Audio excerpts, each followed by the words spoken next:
Egaa Hacaaluun kan kanaa isaa ta'uu malee Hacaaluun kan biyyaati. Hacaaluun kan saba Oromooti. Hacaaluun kan saba Oromooti.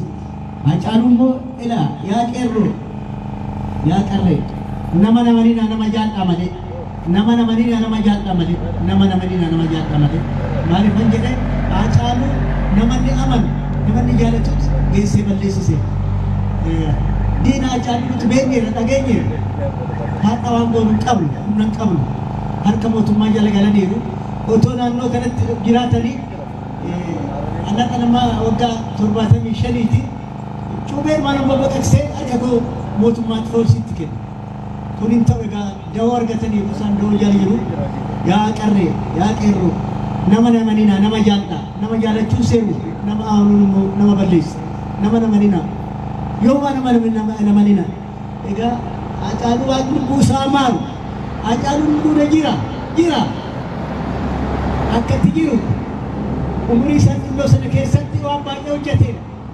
Itoophiyaa biyya isaa keessatti bichaa miti addunyaatti beekameera. Addunyaa gubbaatti beekameera. Hacaaluun jira. Dhala qaba moo dhalcheera. Ijoollee qaba. Ijoolleen isaa jirti. Ijoolleen isaa guddattee dubbattee akkuma isaa taatee akka iddoon ni ga'e geessu immoo waan shakku qabu. Ijaa kana warra amasitti argamtan kuni Hacaaluun isin jaalataa isinis Hacaaluu jaalattu.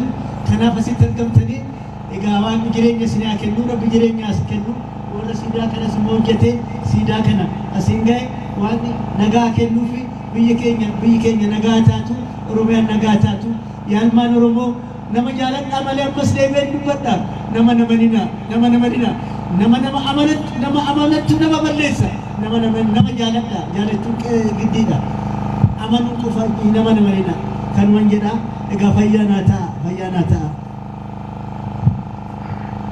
Tole ulfaadha abbaa keenya sinis jiraadha.